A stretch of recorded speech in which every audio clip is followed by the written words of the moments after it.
Puesto que a ese que tenés allá abajo, al tal joven, si yo te lo tuve.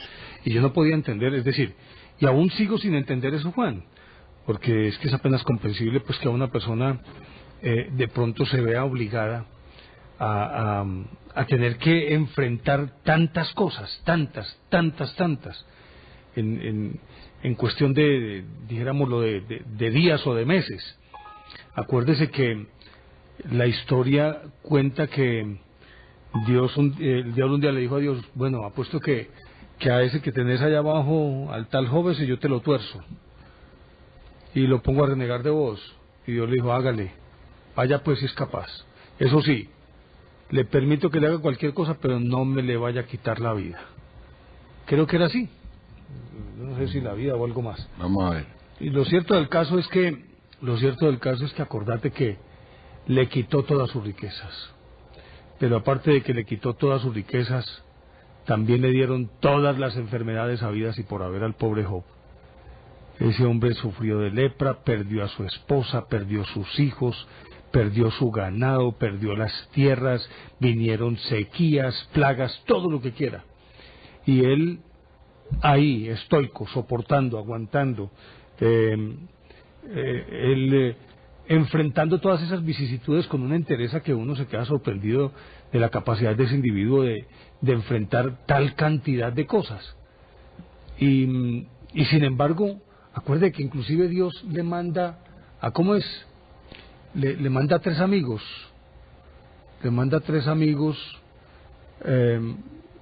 a hablar con él, y los tres amigos, en vez de, no es que Dios se los haya mandado, sino que tres amigos aparecen, y acuérdese que los tres, creo que los tres lo increpan por su actitud frente a Dios, a decirle, no, es que, ¿cómo así? Es que vos sos el que estás desafiando a Dios, fíjate a ver qué fue lo que hiciste.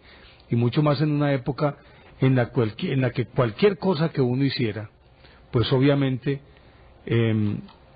estaba relacionada directamente, la desgracia que sufriera el individuo era directamente proporcional con el pecado que hubiera cometido. Entonces todo se consideraba un pecado, todo se consideraba una bendición. Y entonces ellos lo increpan, sin embargo él se mantiene. Aunque hay un momento en que él también cuestiona a Dios y dice, un momentico, pero ¿cómo es este cuento? Pues venía a ver, explícame. Al final de cuentas su fidelidad y esa lealtad hacen que Dios determine, después de que el diablo no lo pudo vencer con sus tentaciones, para que imprecara contra él o para que denostara contra él, le devuelve todo y se lo devuelve con creces, esposa, posesiones, bienes, hijos, riquezas, salud y muchos años de vida, pero todo porque aguantó. Pero yo creo que si a alguien le tocó afrontar vicisitudes a lo largo de su vida, creo que fue a Job, Juan. Yo no conozco otro personaje. Pues por lo menos ese es el símbolo de la paciencia, ¿no? El símbolo del aguante. Ha aguantado, bueno, todo lo que Dios tuvo a bien mandar. Después le mandó las 7 plagas de Egipto, le mandó la enfermedad, le mandó la traición, le mandó todas las cosas que le puedan pasar a un ser humano, digamos, de esos que tienen este paso por la vida.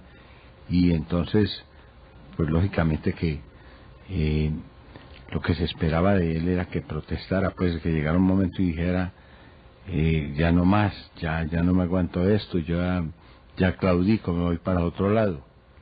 Ese era lo que, más o menos lo que estaban esperando. Sin embargo, Job seguía ahí incólume, no decía nada. Y eso precisamente fue, creo yo, que lo que hizo que él pues volviera a recuperar el favor de Dios. El hecho de que tuviera esa capacidad de aguante tan extraordinaria, que fuera capaz de aguantarse todo y continuar viviendo sin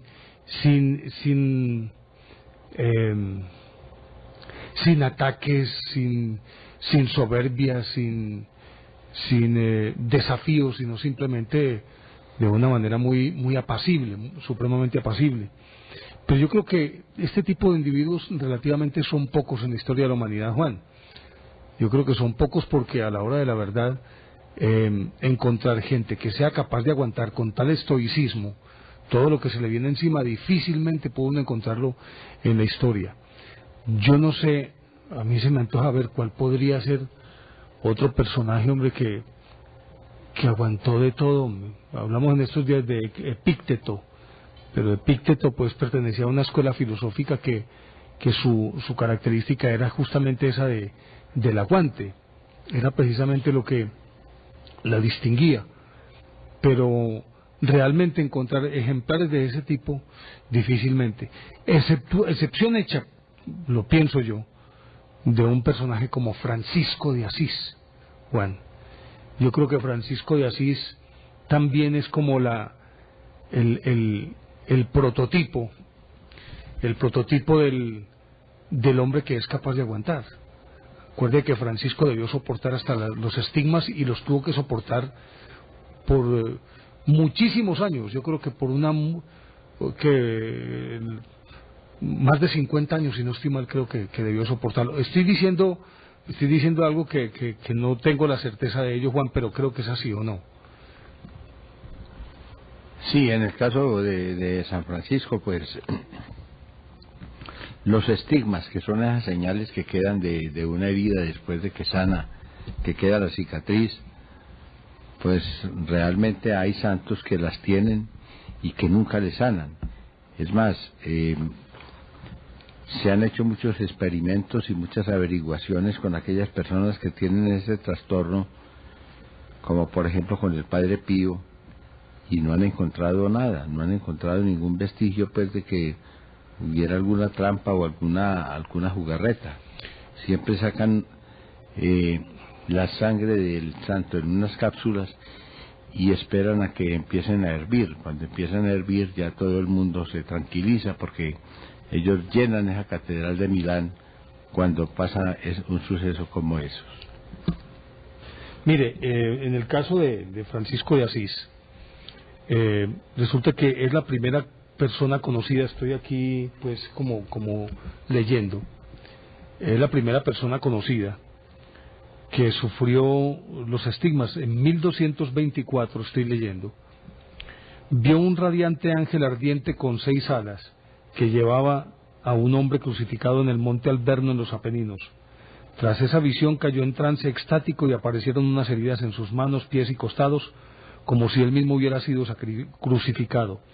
La autenticidad de estos estigmas fue comprobada por los papas Gregorio IX y Alejandro IV. Y ahorita usted estaba hablando también de otro de esos estigmatizados, que fue el famoso Padre Pío. El Padre Pío, el que más conocimos, ¿no? Sí, claro, el famoso Padre Pío, que hace que es relativamente reciente la subida a los altares del Padre Pío, lo que era beato hasta hace algún tiempo, pero creo que ya es San Pío. Pero le voy a decir, este Pío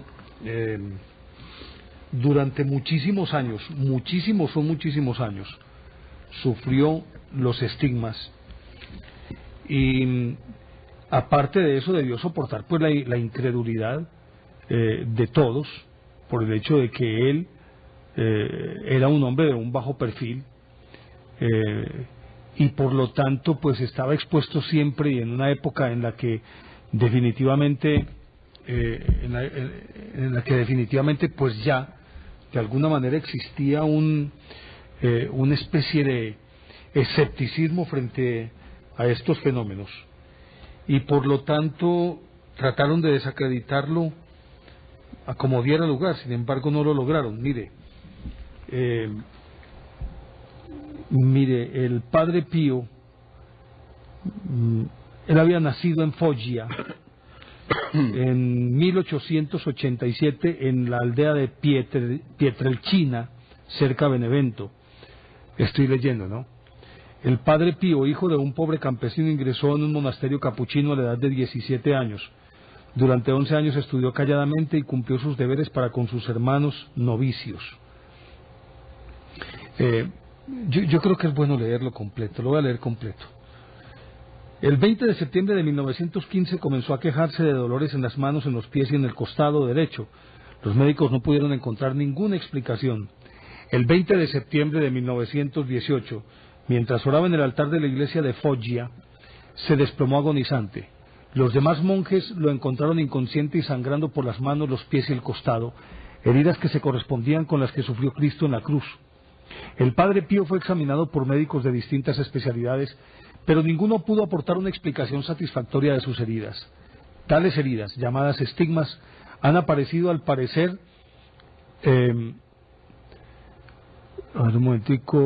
involuntariamente en cierto número de personas durante la era cristiana y han sido consideradas como marcas de santidad.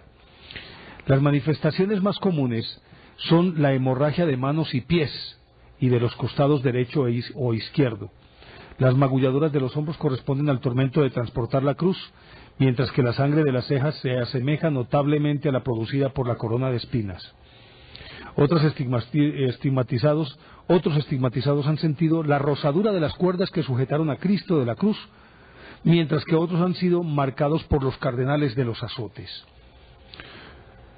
Dice aquí que evitó la publicidad, él jamás trató de aprovecharse. Que la Iglesia Católica reconoce 3 causas posibles de estigma: la revelación divina, la intervención diabólica para los creyentes confusos y la sugestión consciente o inconsciente. Ninguna de ellas puede demostrarse.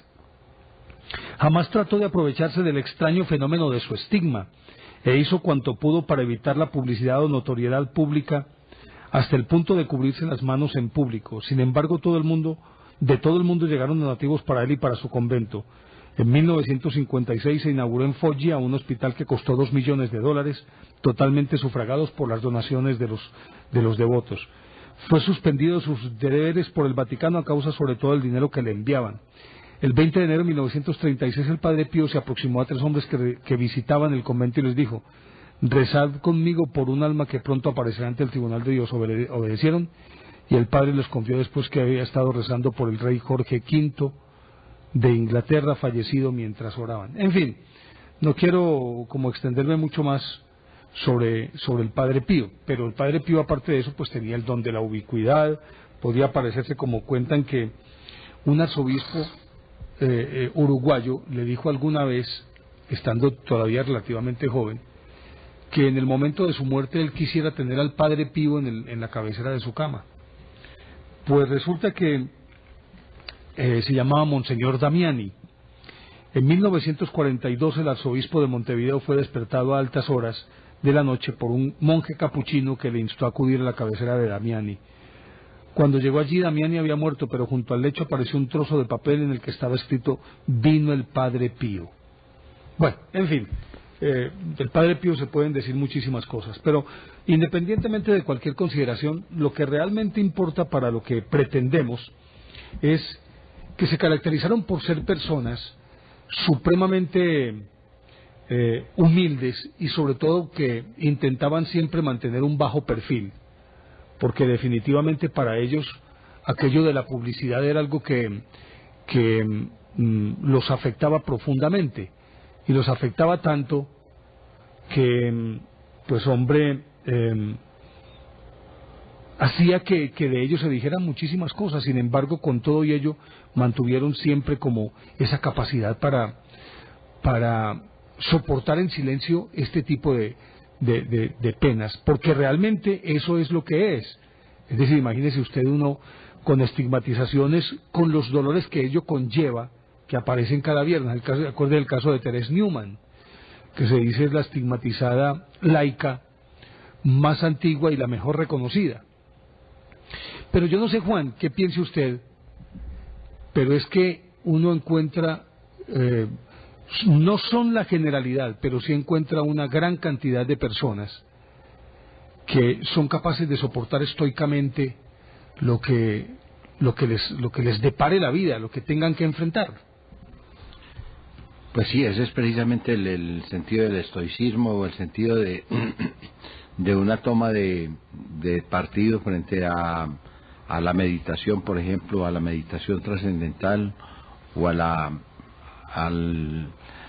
anacoretismo, a la mística, en donde se vuelven meditadores, se vuelven gente que llevan su meditación hasta extremos realmente sobrehumanos, porque Recuérdese, un trance de meditación, un trance meditativo puede perfectamente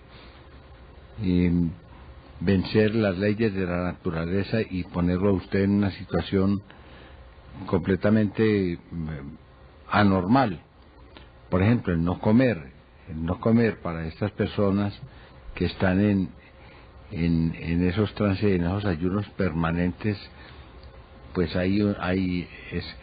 son hechos que no pueden hacer sino estas personas que tienen una profunda sensación o entidad mística.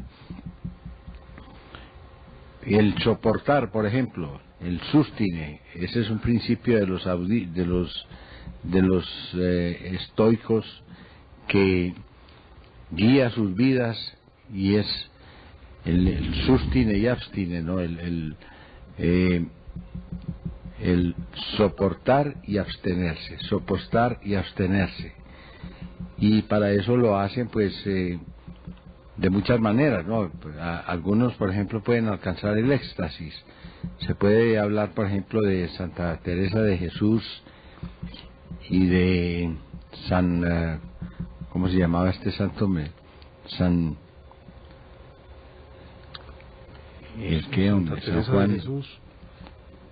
Juan de la Cruz, no, poeta, no. Bueno, ellos cuando se encontraban juntos a veces se pegaban de los barrotes y entraban en periodos de meditación tal que daban la impresión de que estaban pegados ahí y que estaban dormidos, que estaban arrobos místicos. Sí, es un arrobamiento completo. Sí, un rapto místico. Exactamente. Eso era lo que les pasaba. Eso es. Pero mire, es que hay muchos otros que son, que a lo largo de la historia, pues probablemente no han tenido mucho que ver con la religión. Pero yo creo que esa sí es una condición de la naturaleza humana. La capacidad para aguantar, para soportar todo aquello que el común de la gente no podría soportar. Y tal vez eso los ha marcado también a lo largo de sus vidas. Mire, hay casos muy particulares. Es que estaba mirando aquí, hombre, Juan, pero bueno, yo creo que eso ya, con el debido respeto, pues, con todo el respeto que me merece, Juan, yo creo que eso ya es definitivamente masoquismo. Yo creo que es una forma de masoquismo. Mire, una forma de locura. Sí, es que le voy a leer esto, Juan, es que esto no puede caber en una cabeza cuerda.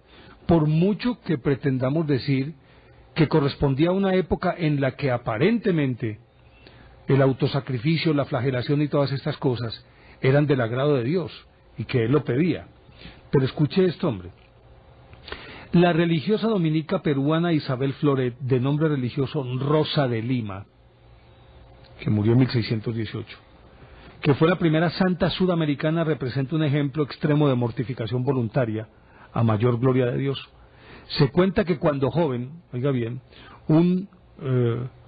cuando estaba niña, un joven alabó un día su belleza, entonces se rasgó el rostro marcando sus cicatrices con pimienta y sal. Cuando tiempo después otro joven loó la belleza, pues es decir, la elogió su belleza, o la belleza de sus manos, las sumergió en lejía pura para deformarlas. Durante toda su vida comió alimentos poco apetitosos, especialmente hierbas y raíces cocidas, y cada vez en menor cantidad. Vivió siempre en una pequeña choza que sus padres construyeron para ella en el jardín de la casa familiar, dedicando 12 horas diarias a la oración, 10 horas al trabajo y 2 al descanso. Además, siempre vistió una blusa de un tejido extremadamente áspero que procuraba un constante picor mortificante a su piel. Alrededor de la cintura se anudaba cuán fuerte podía una cadena que a cada movimiento hendía su carne, y por si ello no fuera poco, se colocaba una corona de espinas de plata en la cabeza. Cada vez que su confesor trataba de que aliviase todos esos suplicios, ella arredraba con más ímpetu en ellos. Es decir, esta historia, Juan, es como la de nuestra, ¿cómo es? María Josefa Francisca del Castillo, ¿cómo era que llamaba? María Josefa del Castillo. María Josefa del Castillo, la monja punjana. Sí, señor. Que también, pero es que yo creo que una persona, Juan, que llegue a extremos como estos, definitivamente es una persona que no puede estar en sus cabales, ¿o me equivoco? No, y además es necesario verificar pues bien a ver, ¿no? Verificar a ver que no esté escondiéndose, que no esté utilizando algún truco, algún subterfugio. ¿Recuerda usted aquí cuando vino el famoso Fakir Siriwit Malapaganda, porque se mantenía fiando por ahí en el vecindario comida y de todo, pero él hizo un juramento delante de todo el público diciendo que se iba a quedar algo así como un mes, me parece, que se iba a quedar completamente dormido, sin comer nada, en una urna de cristal. Pues hasta allá llegó el DAS y lo chuzó, porque agarraron un pelado de esos vivos que se le arrimó por detrás y dijo: "No, ¿quieres comer? Yo le traigo". Y el otro le hacía señas, pues le hacía señas con la cara y todos se entendían muy bien, entonces le trajo comida y en ese momento entraron los detectives del DAS y lo agarraron. ¿Qué tal esa? No, así como ese, pues hay muchísimos otros casos. Pero vea, definitivamente, Juan,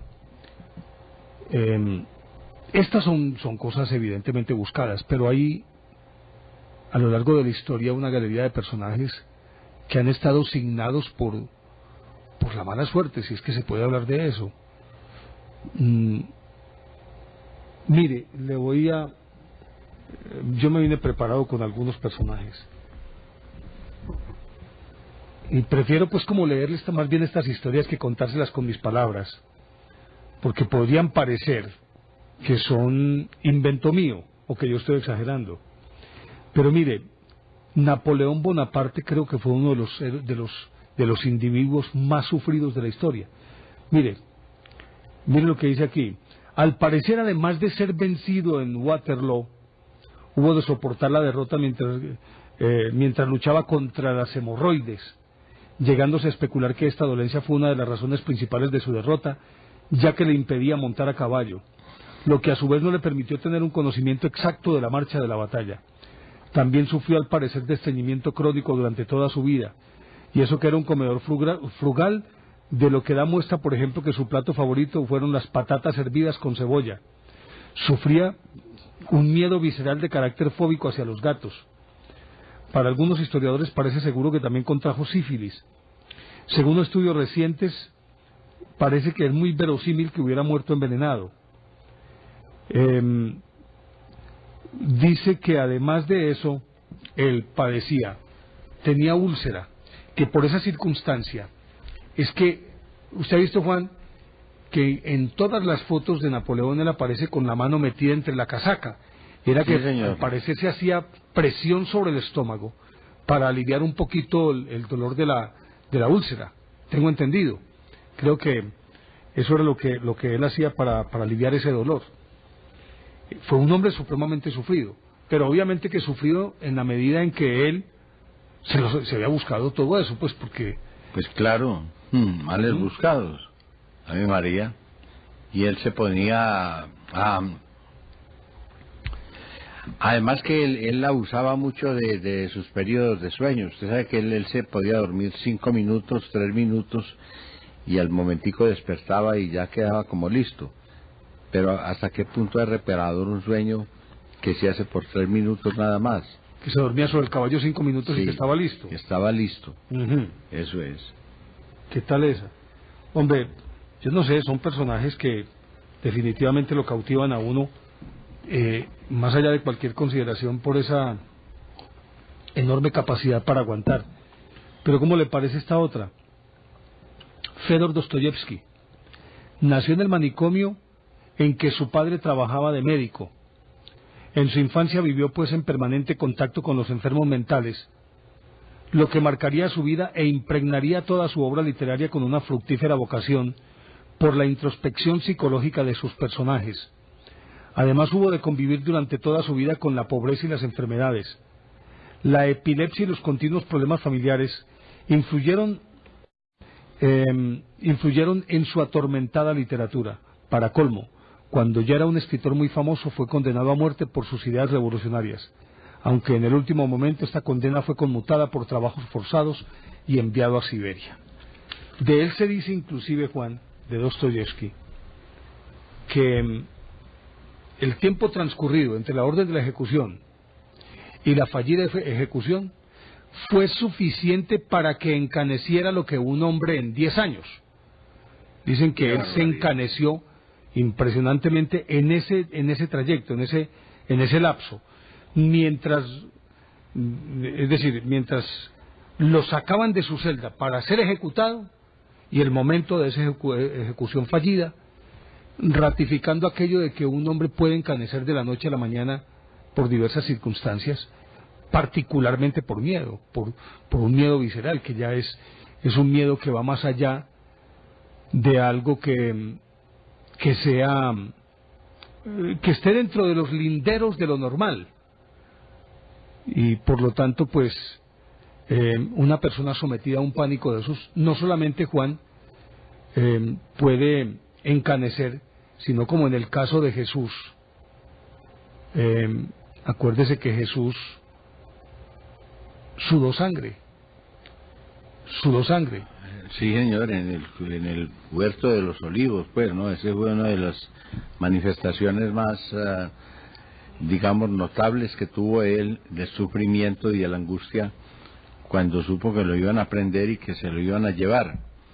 Pero tal vez lo que más le dio tristeza fue comprobar la hipocresía, la falsedad de muchos de sus discípulos que ya estaban dispuestos a huir o a sacarle el cuerpo a esa responsabilidad en donde iba a ser capturado Jesucristo y donde le iban a poner una corona de espinas, pero que ya no necesitaban ponérsela porque la sangre que emanaba de su frente y de los lados externos de su cara, de su rostro, pues ya era mucha. De manera que él estaba predestinado, por eso él se lamentaba o él lloraba y decía: Dios mío, si me he de tomar este cáliz, que venga lo que venga, ¿no? Más o menos así. Sí.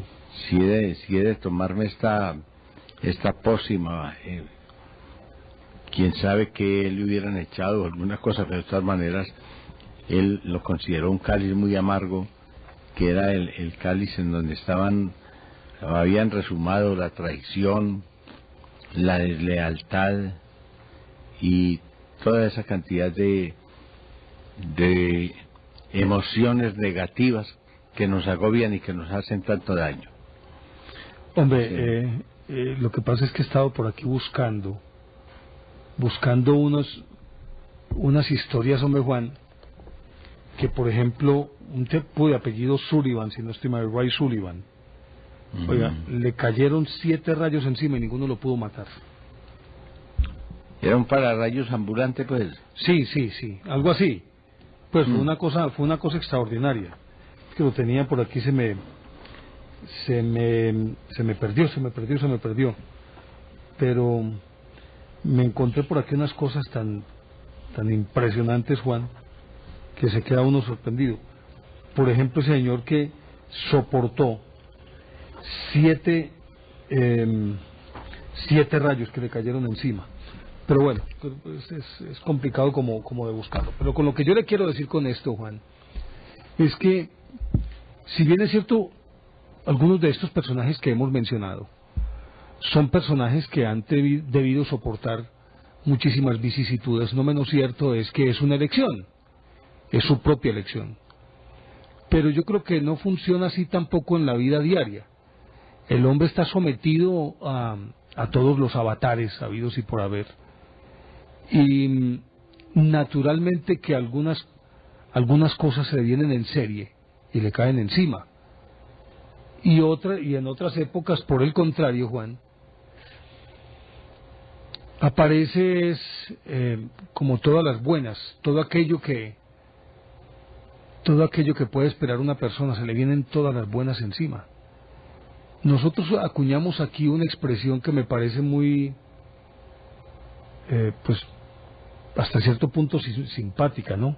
Cuando las cosas no empiezan a funcionar bien, entonces decimos, o cuando las cosas empiezan a juntarse, entonces decimos que, ¿ha oído usted esa famosa, ni que hubiera matado un cura?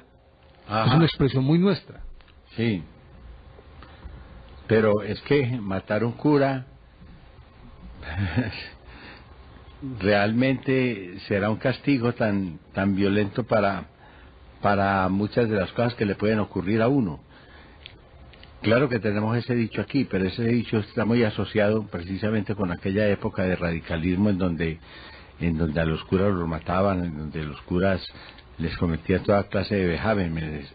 Nosotros no tuvimos esa, digamos, esa tradición por ser un país fuertemente católico, de raigambre católica, de una formación muy estricta en ese sentido, y de no tocar a los eclesiásticos. Acuérdese que para esa frase que usted dijo ahora podemos anteponer otra que era casi que un axioma y que todo el mundo tomaba en cuenta, y es que la carne de cura indigesta, que no se podía tocar a un cura por ningún motivo, porque realmente ese no era un sujeto tocable, era una persona respetable que de tocarlo pues las consecuencias serían desastrosas, como efectivamente hubo muchos casos, ¿no? Por ejemplo, recuerden Río Negro, la famosa el famoso tronco aquel que tenían listo para una palma o para un juego de esos que hay de subir y ganar el premio, lo que llama la cucaña. Y entonces pasó el padre Torito, me parece, pasó por ahí, se enredó en ese tronco y cayó y se aporreó, y entonces dijo: maldita, de ahí no la separarán. Y efectivamente ese palo no lo pudieron separar, no lo pudieron levantar para hacer el famoso juego de la cucaña con ella. Lo tuvieron que destrozar ahí mismo a punta de hachazos, pues, y sirvió para el juego. Eso pasó en Río Negro. No lo puedo creer, no lo puedo creer.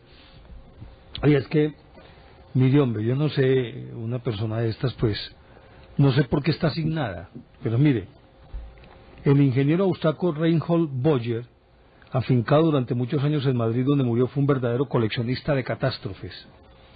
Boyer sobrevivió a su primer grave accidente a los 6 años, cuando viajando con sus padres se derrumbó un puente de ferrocarril al paso de un tren. En el accidente murieron 200 personas. A los 8 años se libró milagrosamente del incendio de un teatro vienés, en el que se hallaba nuevamente junto a sus padres. En el accidente murieron 449 personas. Ya trabajando como ingeniero en una mina cerca al paso de Calais, se libró milagrosamente del incendio que asoló varias galerías. En el accidente murieron 1.300 mineros. 2 años después, hallándose en Sicilia realizando unos sondeos, se produjo un fortísimo terremoto. A causa del temblor murieron 200.000 personas. En 1912, a punto de emprender un viaje a los Estados Unidos, tuvo que desistir a última hora a consecuencia de una súbita enfermedad.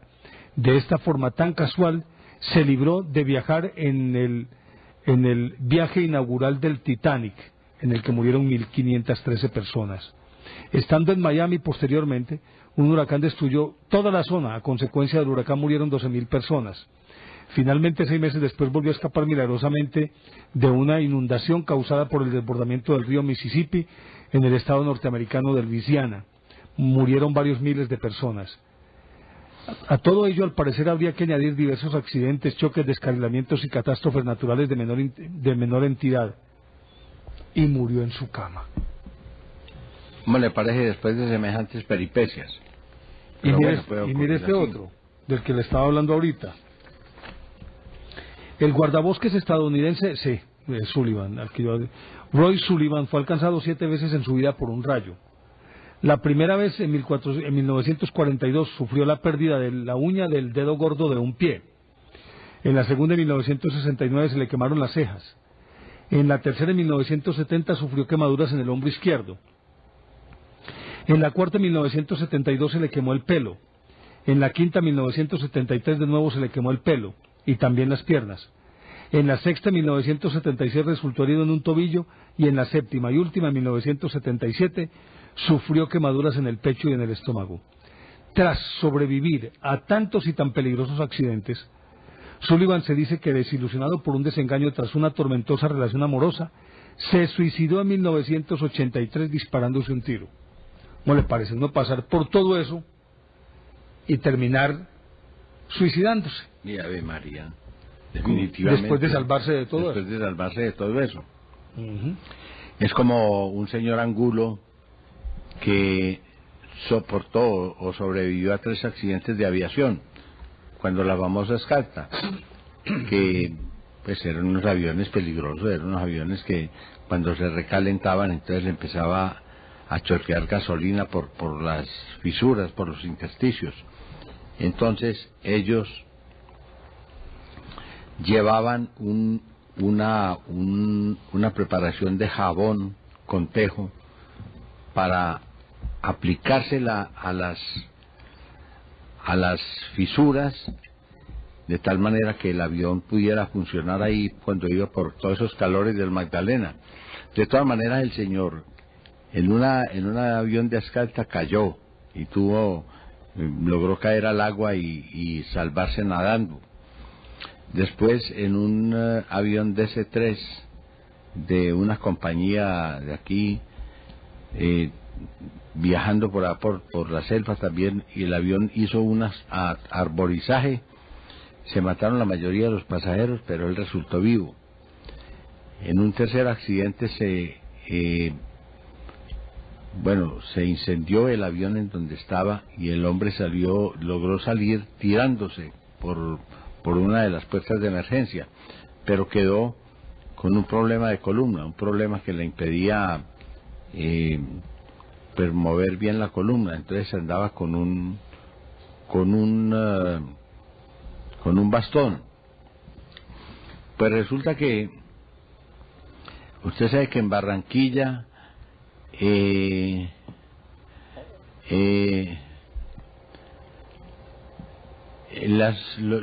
las aceras son demasiado altas por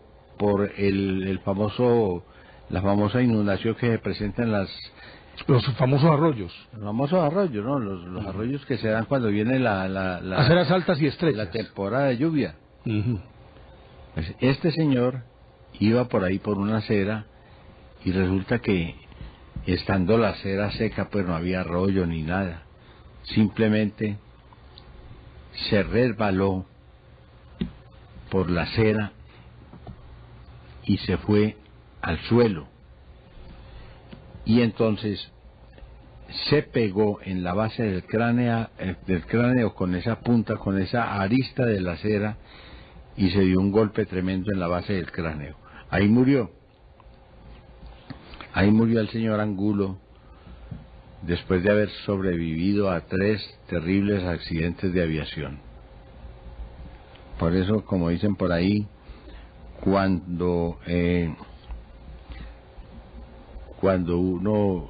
para uno morirse no necesita y no estás dormido, definitivamente. ¿Cómo es que es el cuento ese de Somerset Mohanes? El de Muerte en Samara. Sí. El de Muerte en Samara es que la muerte se le aparece a un hippie que estaba por allá mercando. Estaba en una comuna el hippie, y se arrimó a un puesto de esos de venta de comida, y la muerte lo vio, y él inmediatamente se asustó. Él dijo, con ese ademán y con ese gesto que hizo la muerte, yo definitivamente me voy a morir, va a venir, yo definitivamente voy a morir. Con ese gesto que ella me hizo, esto es una señal inequívoca de que va a morir.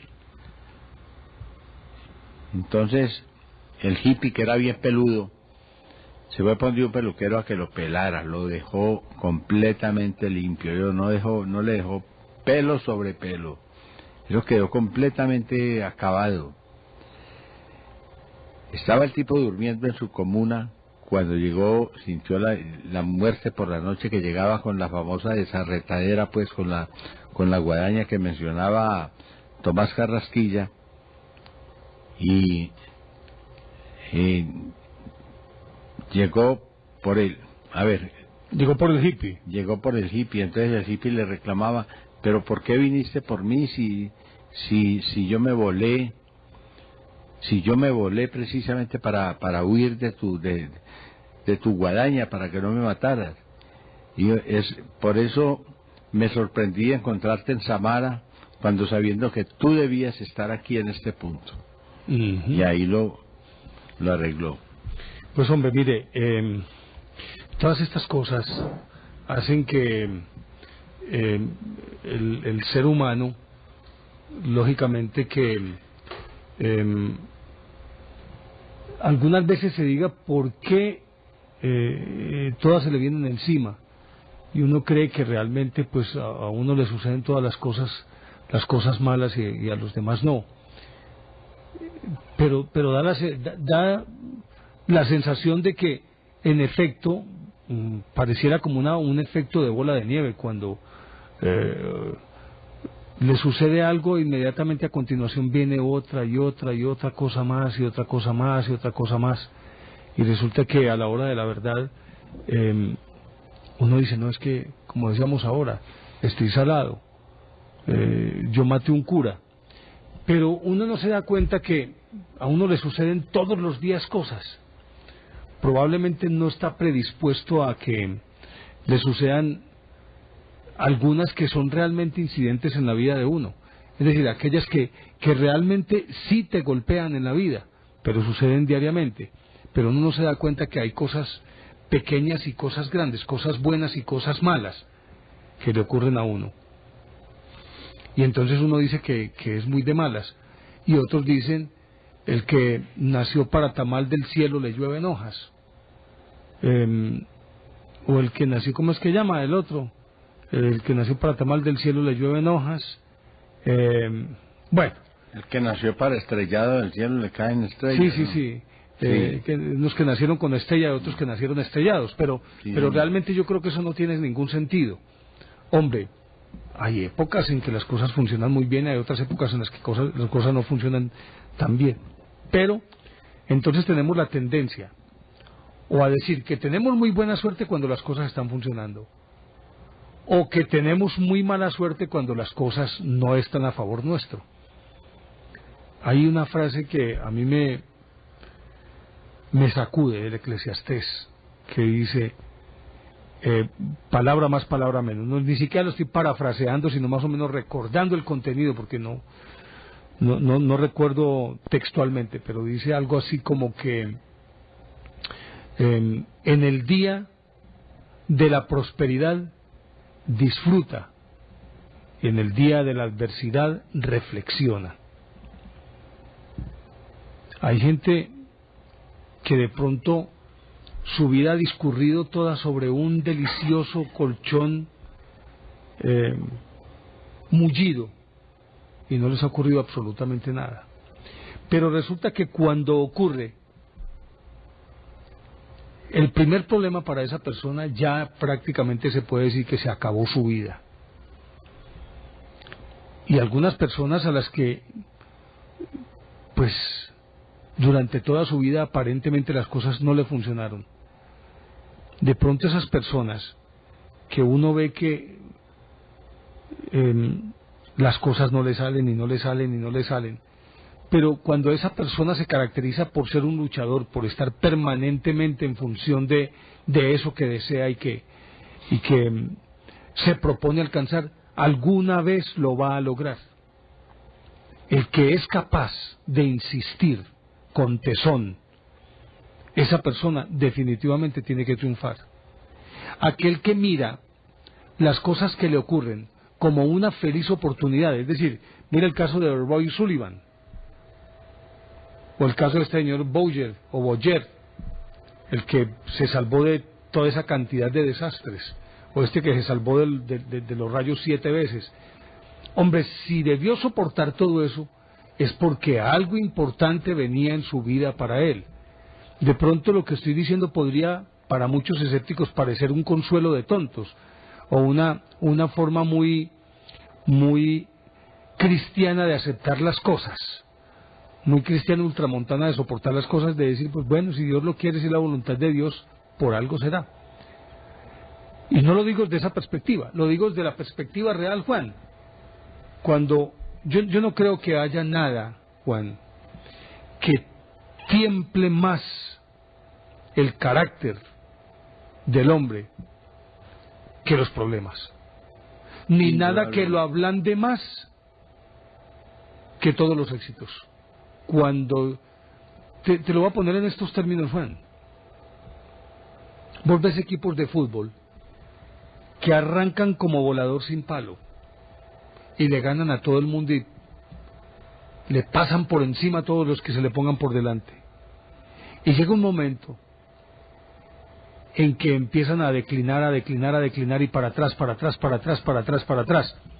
Obviamente que hay algunos factores que son de orden físico, equipos que en la curva de rendimiento la alcanzan el tope en un momento que es muy temprano para el logro, es decir, lo alcanzan antes de que llegue la definición del título, entonces se revientan. Por ejemplo, ocurrió, recuerdo en este momento Itagüí. Con los colombianos ha ocurrido todas las veces. Mire, recuerdo Itagüí, que en este campeonato que acaba de terminar para la primera B, se cabalgó todo el torneo y llegó la instancia final y se reventó. Probablemente existan factores de orden físico, los jugadores cansados, perfectamente, pero también factores de orden psicológico que inciden. Y es que los jugadores creyeron que ya porque le ganaron a todo el mundo, entonces son campeones lejos. Es decir, le pueden pasar por encima a todo el mundo, entonces minimizan al contrario. Y a eso me refiero cuando digo que una persona que esté enseñada a que todo le vaya bien, da por descontado de que todo le tiene que salir bien. Pero una persona a la que le salen mal las cosas y se resigna, ese yo creo que es el típico perdedor, que no fracasado, porque nadie es un fracasado. Uno fracasa, y fracasa todos los días. Como nadie puede decir que es un triunfador, triunfa todos los días, pero no es un triunfador nato, ni es un fracasado nato, sino triunfa y pierde. Esa es la vida. Así es, claro, ese es el ni juego más de ni la menos, vida. exactamente. Pero Juan, aquel que es capaz de soportar, pero no soportar con resignación, sino con entereza, que es muy diferente. Aquel que tiene como postulado de vida no dejarse vencer, ese a la larga termina venciendo. Ese tiene que alcanzar lo que se propone. ¿Sabe qué decía James Corbett, un boxeador, Juan, de por allá de principios del siglo pasado? Y luego se lo apropió el mismo Joe Louis, que les preguntaban que cuál era el secreto de su éxito. Y pues obviamente se conoce más en boca de Joe Louis, por razones obvias, porque Joe Louis fue el gran boxeador. Y él decía, el secreto radica en siempre estar dispuesto a pegar un puño más, a pelear un asalto más, a tomar una bocanada de oxígeno más. Nunca bajar la guardia, sino estoy dispuesto a algo más. Venga pues, a ver, un puño más, un asalto más, una bocanada de oxígeno más. Cuando ya se está a punto de reventarse, cuando se está a punto de desfallecer, es lo que llaman, Juan, sacar fuerzas de flaqueza. Así es. Como por ejemplo un caso que me tocó ver a mí en Zaragoza de un muchacho que se enloqueció y les dio veneno a sus hermanitas. Y entonces, después de haberles dado veneno, él salió para el monte. No, él salió para el río, a tirarse al río a ahogarse. Y una señora completamente enjuta, pero débil, sin fuerzas de ninguna especie, se le enfrentó a un negro, pero que era un Jayán, era un tipo muy grande, con una fortaleza increíble. Y ella fue capaz de sostenerlo para que no se tirara al río Nechí, para que no se suicidara. No me... Sin embargo, ella sacó las fuerzas para sostenerlo. Eso es a lo que me refiero, Juan. Cuando uno tiene esa capacidad para enfrentar lo que sea, obviamente que con una condición, Juan, y es que probablemente no triunfe, probablemente no alcance la victoria, porque siempre una victoria es aleatoria. Los resultados son siempre accidentes. Y le vuelvo a poner el fútbol como ejemplo. Mire, para no ir muy lejos, el sábado pasado Medellín fue a visitar al Deportivo Pereira. Yo no vi todo el partido, vi la segunda parte, vi el segundo tiempo y lo vi por fragmentos. Y durante esos 45 minutos el Pereira estuvo encima del Medellín, y dele. Le expulsaron a un jugador al Medellín. Bobadilla sacó unas pelotas increíbles. Se fajó ese arquero. Sacó lo que usted quiera. Y Pereira encima. Y en el minuto 47, cuando el partido 47. del segundo tiempo, cuando iban 1-1, un contragolpe, una pelota enviada en largo, la toma un jugador que es Baloyes, viene el defensa, se frena y el defensor pasa de largo y él simplemente toca la pelota así cortica, y de atrás viene un volante de contención que es Ortiz, y tenga, gol. Cogieron la pelota, la sacaron del arco, la pusieron en el centro del campo y el árbitro pitó final del partido. Uno se pregunta, bueno, y lo traigo como un ejemplo por dos razones, porque pues, se pueden ejemplificar en las dos direcciones. El Pereira insistió y no pudo obtener la victoria. El Medellín aguantó y al final obtuvo la victoria. Con esto lo que quiero decir es que eso se puede aplicar perfectamente en la vida real. Gente que lucha todo el tiempo y no obtiene la victoria, porque la victoria depende realmente de muchas variables que son accidentes, y otros que aguantan y de pronto las cosas se les dan. ¿Cuál de los dos tiene la verdad? Los dos tienen la verdad. Pero en el caso del Pereira, que atacó y nunca desistió, no obtuvo la victoria ahora.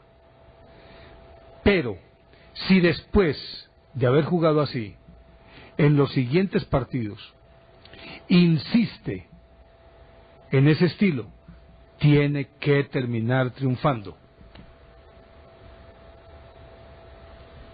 Indudablemente es lo que llama pues un reflejo por repetición, ¿no? Porque a medida que lo va repitiendo pues se va cogiendo más confianza y lo va desarrollando, inclusive de una manera más inconsciente, ¿no? Esos entrenamientos que hacen, por ejemplo, los jugadores para tirar al arco en los tiros de esquina o en los tiros libres, pues ese es un condicionamiento que se adquiere hasta que llega un momento en que son imbatibles en ese sentido. No, y además si hay un trabajo previo, hay jugadas que por más que parezcan producto del momento, son jugadas que están seguramente aprendidas justamente a base de repetición, o por la repetición. Pero vuelvo a mi cuento, cualquiera de las dos formas de hacer las cosas, pienso yo que es la correcta. El caso del Medellín, aguante y obtiene la victoria. El otro ataque y no obtiene la victoria. Por eso digo, el resultado siempre es un accidente. Si hubiera perdido el Medellín, hubiera sido meritorio el que hubiera aguantado durante todo el segundo tiempo con un hombre menos. Y perdió, pero aguantó, fue un equipo berraco, fue capaz de aguantar. Y podría uno decir, el premio es para el Pereira que atacó constantemente durante el segundo tiempo. Entonces vuelvo con mi cuento, siempre un resultado es un accidente, y no importa tanto el resultado, es la forma de hacer las cosas. Lo que yo creo que lo que para mí cuenta, es decir, cuando una persona tiene la convicción, tiene la certeza y tiene la fe de que lo que está haciendo es lo correcto y que ese es el camino para obtener aquello que se ha propuesto, esa persona tiene que llegar, Juan. Entonces eso de que me llegó una mala racha es que yo soy... ¿cómo es? Me hicieron un maleficio, o me salaron. Pero por favor, ¿cómo que me salaron o me hicieron un maleficio? Pero es que mira que me ocurrió esto y esto y esto y esto y esto y esto, sí. Y cuando te ocurrió aquello que era positivo, aquello y aquello y aquello y aquello y aquello, entonces ¿qué? Esto es sal y aquello es ¿qué? Buena suerte. No. No puede ser. Son circunstancias, ¿o no? No puede decir, además las circunstancias se trabajan, o sea, los resultados se trabajan. Eso no cae así pues de la noche a la mañana como con tanta facilidad como la gente cree. Tiene que preparar un terreno y tiene que hacer que las cosas realmente se le favorezcan porque él ha hecho algo que se puede merecer ese reconocimiento y ese trabajo. Y en eso pues hay muchos ejemplos en donde encontramos a gente que ha hecho enormes trabajos para lograr su meta, y cuando se habla del que se persevera alcanza es porque precisamente esta persona, a pesar... ¿Cuántos experimentos hizo Thomas Alva Edison para averiguar, por ejemplo, el calibre de una bombilla eléctrica? Hizo más de 4.000. Bueno, póngale los que quiera, porque a él le decía el ayudante que eso no se podía hacer así, porque había miles de bombillas en Nueva York, en Boston, y que no las iban a bajar, no las iban a tumbar, o no las iban a quebrar, o no las iban a dañar, simplemente por darle gusto a él. Y cuando él se dedicó a investigar los filamentos y todas estas cosas que fueron los que le dieron duración a las bombillas, ¿no? Porque a la bombilla le metían un gas o le metían una mecha cualquiera y eso se consumía inmediatamente. Pero el buscar un filamento adecuado, pues, a través del tungsteno, por ejemplo, y de otros materiales más resistentes era muy difícil. Hasta que encontró el tungsteno, encontró el carbón. Pero él siempre se encontraba en su trabajo que la gente se quejaba demasiado, y él entonces una vez llevó a un trabajador a su laboratorio y le preguntó: buen hombre, ¿cuántas veces cree usted que he gastado yo el tiempo aquí haciendo esta bombilla? ¿Cuántas veces, cuántos experimentos tuve que hacer yo para hacer esta bombilla perfecta, que no se equivoque, que me reciba los materiales que estoy poniendo sin ningún problema? Dijo: no, pues se demoraría una semana o unos días por ahí, se fue para una finca bien bueno. Y entonces ahí logró pues perfeccionar el filamento. Y acuérdate que le preguntó un ingeniero. Más de 10.000 veces. Le dijo: oiga, con esto fracasamos. Dijo: no. Llevamos 4.345 experimentos. Y le dice Tomás Alva Edison: no, señor. Simplemente hemos demostrado que hay 4.345 formas de no hacer las cosas, que es distinto, pero no hemos fracasado. Esa es una buena lógica, me parece una lógica importante, esa lógica de saber que se ha fallado y que se han hecho todos los ensayos errores para lograr alcanzar la verdad. Y es que ese es, yo creo que el secreto, ¿quién era el que decía, hombre? ¿Era Goethe o no? Sí. Decía que el éxito es 10% de talento y 90% de transpiración, ¿era? algo así. Él decía Genie ist Arbeit, el genio es trabajo. Y pare de contar, Sí, acabó el señor. cuento. Eso es. Pues hombre, se va ratificando entonces que uno no tiene por qué temer a la adversidad. Yo creo que la adversidad lo forja a uno. Cuando las cosas no están funcionando como uno quiere que funcionen, pues resulta que uno no se puede doblegar ante las circunstancias. Uno lo que tiene que hacer es, a ver un momentico, es que a mí esto no me puede vencer. Un amigo mío decía, con mucha sorna, decía, tiren que estoy atrincherado, Ajá. venga lo que sea, Sí. soy capaz de enfrentar lo que sea. Y probablemente no pueda vencer eso, pero por lo menos la actitud y el temperamento es de un triunfador. Es como... Porque el triunfo no es una meta que se traspasa, que se transpone, que se alcanza. El verdadero triunfo es caminar con firmeza por el camino correcto, independientemente de si llegó a la meta o no llegó a la meta.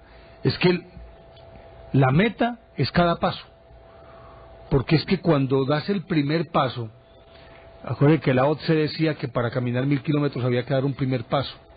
Cada paso que uno da es una meta que logra rebasar. ¿O no? ¿Me equivoco? ¿Ah?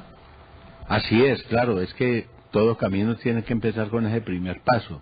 Y ese paso supone decisión, supone arriesgar, supone aventura, supone osadía. Pues hay muchas cosas involucradas en dar ese primer paso y llegar a hacer lo que hizo, por ejemplo, la tripulación de Sebastián de Belalcázar, de Hernán Cortés, perdón, cuando llegó a la conquista de México, que simplemente se metieron a pelear cuando había unos que estaban manifestando su descontento o su desagrado, pues entonces Sebastián de Belalcázar, Cortés. Hernán Cortés, perdón, Sí, sí, siempre sí. los confundo. Uno se querían devolver para República Dominicana, Ujú. para Santo Domingo, Hernán Cortés les quemó las naves. y listo, Ahí llegaron. No y más. quemó las naves. Como cuando ocurrió con Fernando de Magallanes, que lo matan si no estoy mal, en la isla de Luzón, en Filipinas.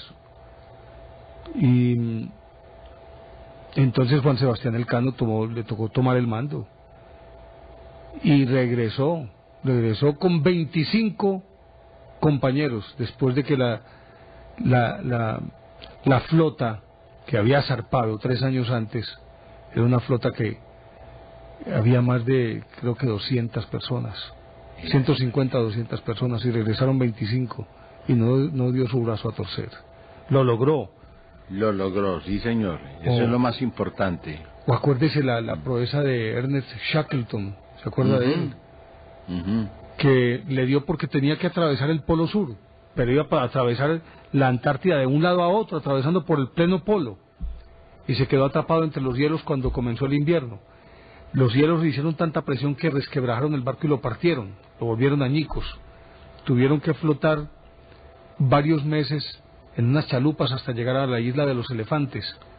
Allá estuvieron, que era prácticamente un banco de hielo, y con ráfagas de viento de yo no sé cuántos kilómetros, y el agua azotándolos cada 3-4 minutos, y dele. Shackleton dijo, no, esto no puede ser, yo tengo que rescatar a mis compañeros. Se montó en un bote, se fue con otros 2 compañeros y navegó más de 1000 kilómetros, si no estoy mal. Más de 1000 kilómetros para llegar al puerto ballenero más próximo. Y llegó después de varios meses. Llegó a ese puerto ballenero y logró conseguir ayuda para rescatar a sus compañeros. Y dicen que si hay alguien a quien merezca llamársele el hombre más osado, es ese Shackleton, que logró definitivamente, aquí se lo voy a poner aquí. Mire, ese hombre, después de una travesía impresionante, logró voltear la torta e ir a rescatar a sus compañeros. Cuando los rescató estaban medio muertos, pero tuvo la entereza de navegar más de 1000 kilómetros para ir a rescatar a sus compañeros, porque se sentía responsable de lo que ocurriera con ellos, porque él era justamente quien había liderado esa travesía por el Polo Sur. Un hombre de esos, hombre, ¿cómo lo van a vencer? Si es un hombre que contra viento y marea, ese hombre era capaz de enfrentarse a lo que sea.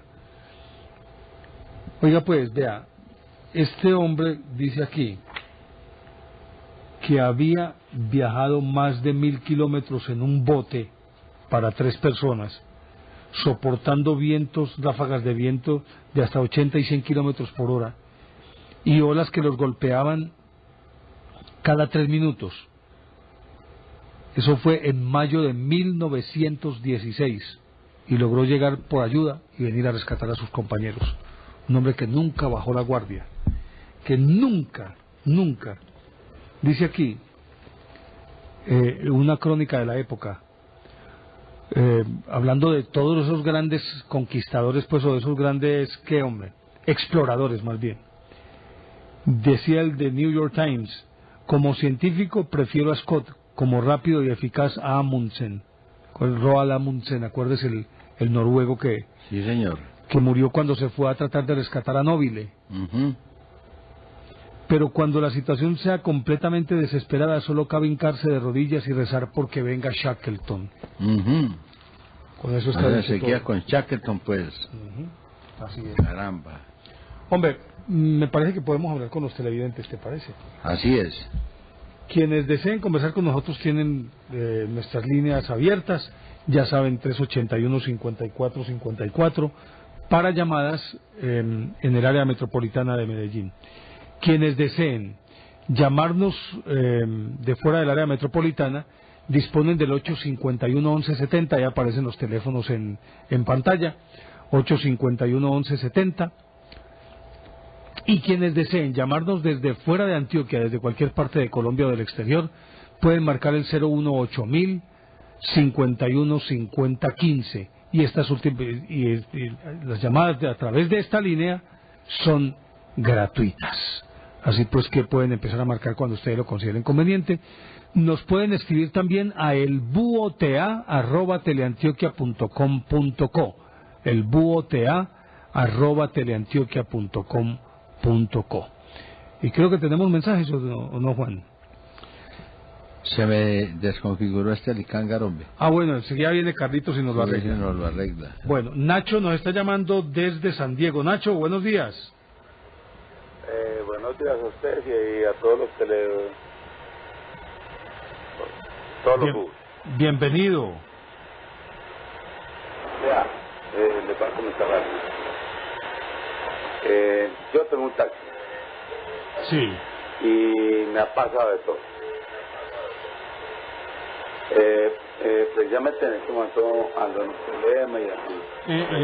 Nacho, quítele todo el volumen a su televisor, por favor, ¿sí? ¿Listo? Aló, Nacho, ¿listo? Listo. Hágale, pues. Bueno, primero me pasó que no sé qué, que el carro me recalentaba, Compre la tapa nueva. Sigue el problema. Compre otra tapa. Y bueno, salió mala. Nuevas y malas.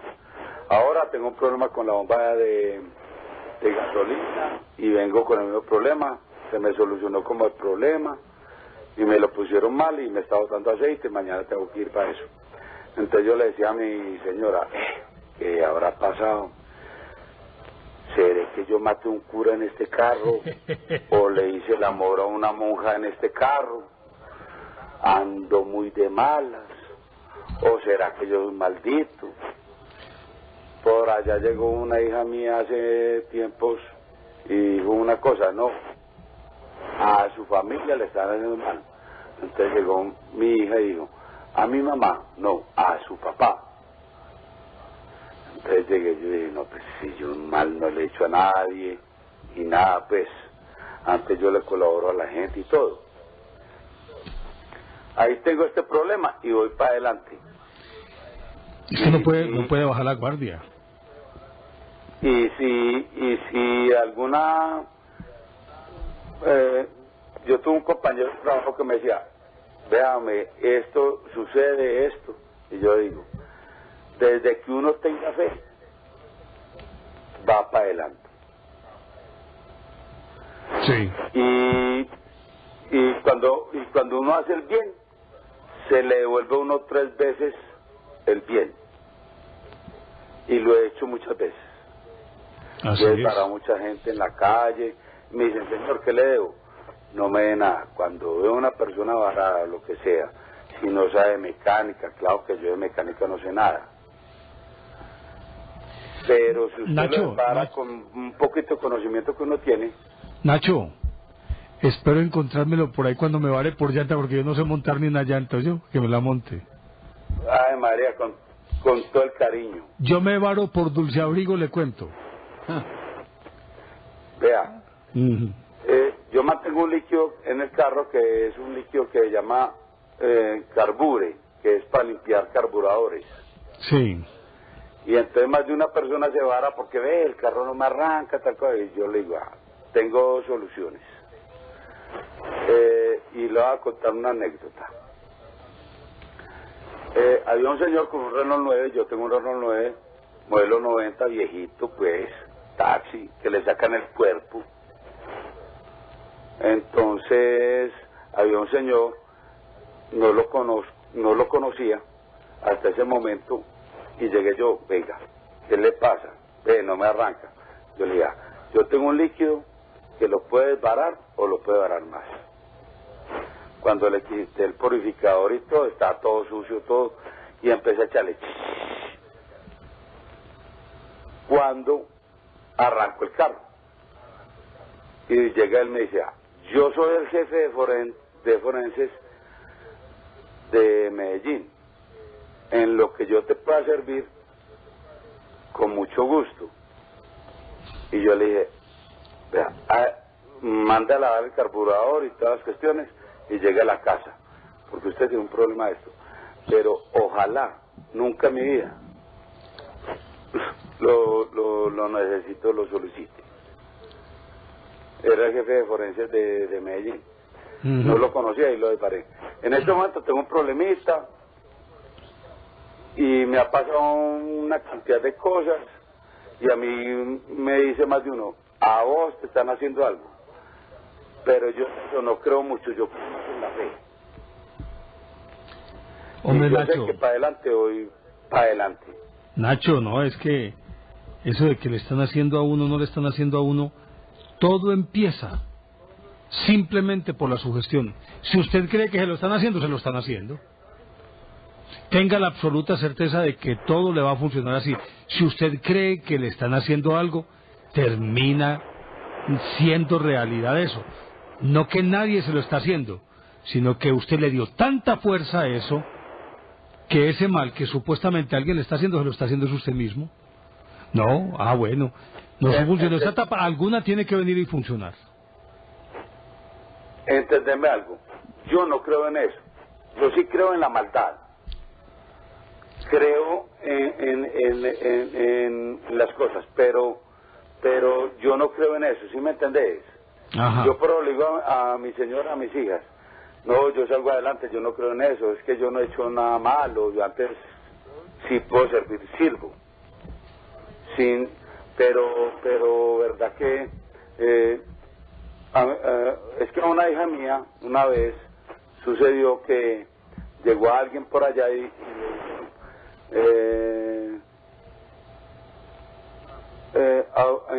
en su casa está pasando algo, y eso fue hace poquito. Y entonces digo, a mi mamá, no, a su papá.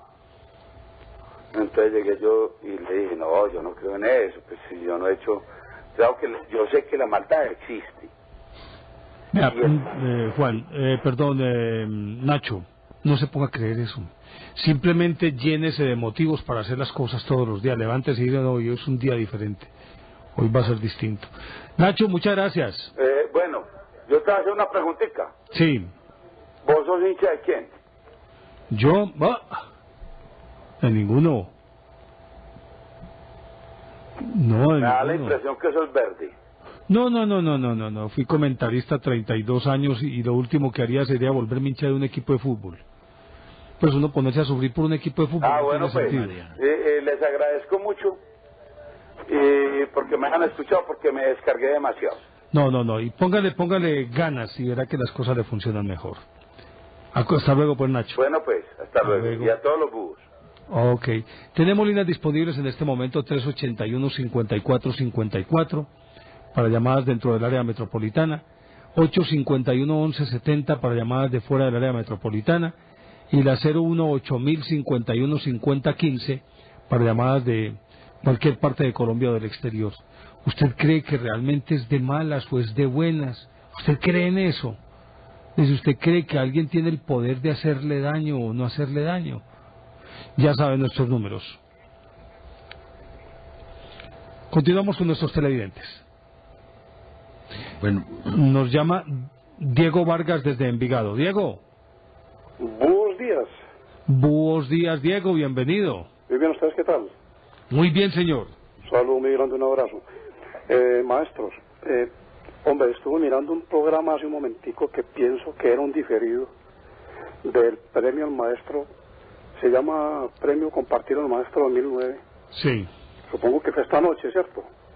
No sé, no sabría decirle. Bueno, inclusive el premio principal lo entregó el presidente de la República. Entonces me parece, pues con todo respeto, porque ustedes han sido unos grandes maestros y lo serán para mí. Creo, pues, me parece que hubo una injusticia muy grande porque premiaron, pues, a mucha gente, pienso yo, pues, que muy estudiados, muy preparados y aparte de eso, toda esa gente trabajan con cualquier cantidad de herramientas, tienen toda la mano, pienso yo, ¿cierto? Bueno, entonces, viendo este señor que le han hecho mucha propaganda ¿cómo se llama? ¿El biblioburro es que llama? Sí. Me parece que ese señor ¿Se lo merecía? se merecía al menos una mención honorífica, mínimo una mención honorífica. Pero me estoy asombrado y demasiado ofendido por eso, porque me dolió en el alma que ese señor no tiene, o sea, trabaja con las uñas. ¿Sí me hago entender, cierto? Sí, claro. ¿Qué piensan al respecto? Hombre, es injusto, pero también tendrá su recompensa, con absoluta certeza. Puede que no haya un reconocimiento con presidente de la República a bordo, con premio en metálico, todo lo que usted quiera. Señor. Pero yo creo que la gran satisfacción, el gran premio de este señor es saber que algún día un niño al que por primera vez él le mostró un libro y le enseñó las primeras letras, se lo encuentre y le diga: maestro, por usted yo hoy soy lo que soy. Eso ya es suficiente. Lo otro es una gloria como muy efímera, que se olvida muy fácil. Pero estos testimonios de gratitud se quedan en el corazón. Es injusto, absolutamente injusto. Y tenga la seguridad de que la vida se lo va a recompensar. ¿En qué forma? No sabemos. ¿Cuándo? No sabemos. Pero que se lo va a recompensar, se lo va a recompensar. Pero al margen de eso, una frase de un niño ya adulto que le diga eso, un niño ya convertido en adulto que le diga eso, ya valió toda la vida. Véanme, a propósito de eso, las últimas palabras que dijo el ganador de esto, las últimas palabras fueron: los niños del campo tienen que ser soñadores. ¿Qué le parece? Pues qué ironía de la vida, ¿cierto? Ajá. Mire qué frase, la última que él dijo: los niños del campo tienen que ser soñadores. Sí. Hombre, de parte mía, tiene una gratitud muy grande porque lo admiro y me parece lo más hermoso del mundo. Me siento orgulloso por él, ser colombiano, por lo que hace. Porque yo no sé en cualquier otra parte del mundo si se hará algo igual, que yo no creo, pues, hasta donde yo sepa. O de pronto sí, pero me parece, para mí es un motivo de orgullo muy grande. Pues muchísimas gracias. Sí, a ustedes una feliz noche. Gracias, hombre, don Diego, muy amable. Desde Barranquilla. Sí, desde Barranquilla, don Heliodoro Polanía. Bienvenido, don Heliodoro. Muy buenas noches, don Juan Manuel. Muy buenas noches, don Néstor Armando. Me encanta saludarlos. Bienvenido, señor. Gracias. Cuando ustedes retoman al principio esta conversación, me parece muy interesante desde el momento que empiezan a hablar de Job. Yo encuentro que si uno lee detenidamente la Biblia, hay una especie de compadrazgo que nosotros hemos enemistado a Dios y al diablo. Son más bien como dos caras de la misma moneda, teniendo en cuenta que Adán y Eva fueron lanzados del paraíso, pero la culebra se queda. Hacen apuestas con Job, ¿no? El primero en reconocer en los evangelios a Cristo como Hijo de Dios es aquel poseso que le saca a los demonios y se los mete en 2000 cerdos que se lanzan a un precipicio antes que los apóstoles. Después de las tentaciones de los 40 días de ayuno, en griego, en la Biblia, no dice aléjate de mí, Satanás, no lo manda para el chorizo, le dice ven y sígueme, pero en la Vulgata, San Antonio, ya cambia la cosa porque al clero no le parece que al demonio le diga lo mismo que le dice a los apóstoles, ven y sígueme. Don Heliodoro, ¿no sería San Jerónimo, el de la Vulgata? San Jerónimo, sí. Sí, que usted dijo San Antonio. No? Sí, ese fue el último que fue aceptado porque había habido, bueno, otras traducciones. Lo principal que quería comentar yo es ciertas contradicciones que tengo aquí. A mí me parece contradictorio que, para llamarlo por su propio nombre, ese masoquismo que algunas personas tenidas por santos sean para purificar el alma o para alabar a Dios. Si tenemos en cuenta que nuestro cuerpo cristiano, católico, es templo del Espíritu Santo, y Padre, Hijo y Espíritu Santo es un solo Dios verdadero. Es contradictorio. Como es contradictorio también que los milagros, fenómenos levitatorios, estigmas, en fin, provengan de Dios. Resulta que la mente tiene un gran poder que nosotros no sabemos no solo manejar, sino que no creemos que lo tenemos. Por lo tanto, esa creencia la ponemos en un ser superior y sirve como catalizador, decirlo así, y se realiza ese fenómeno que denominamos milagro, y por las ansias de imitar a Cristo le aparecen los estigmas a Francisco Asís, al Padre Pío y demás, y se realizan milagros, o sea, hechos que no tienen explicaciones físicas. Porque si fuese intervención de seres superiores iría contra nuestro libre albedrío, contradictorio. Hubo un tema que cuando estaba en radio yo quise tocar, pero quería el apoyo de Juan Manuel y no sabía que estaba por allá con los zancudos o huitotos, ¿cierto, don Juan? Qué bien, así como Huitoto de zancudo. Sí, le gustaba apoyar con la flecha a los demás como los zancudos, según la gran mamá aquella. Bueno, es una cosa que tiene que ver con el Padre Nuestro. El Padre Nuestro, como lo rezamos hoy en castellano, esa parte que dice, y no nos dejes caer en tentación, usted que sabe latín, quiero que me apoye. En latín dice, et ne nos inducas in tentaciones. Obsérvese, don Juan, que ahí usa el verbo inducare, que quiere decir inducir. Inducir o llevar. ¿Estoy en lo correcto? Sí, señor. Entonces la traducción literal es, y no nos induzcas o no nos lleves en tentación. Supuestamente el papel de inducirnos en tentaciones del demonio. ¿Por qué entonces la oración dirigida al Padre le pedimos que no nos induzca en tentación? Fue cambiada del latín, ahora que lo decimos en castellano.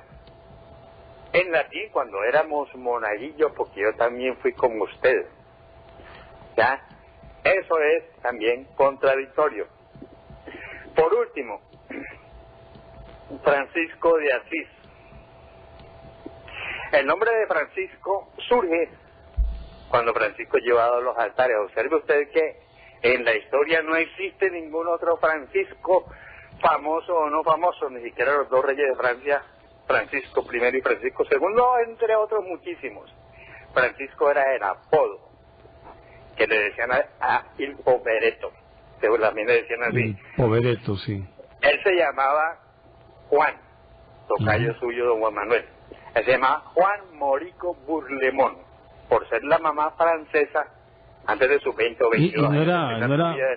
¿No era Bernardone? No, Bernardote era el nombre del papá de él. Ajá. Que cuando lo despoja de las herencias y demás, se desnuda y le dice: ya no tendré que decir Padre Bernardote, sino Padre Nuestro. ¿Ya? O antes del 20, por allá. Pues. Sí, Los papás que estaban por allá en esa época. Y tengo entendido que el papá, que era enamorado de todo lo francés, le decía era Francesco, pero por lo de Francia.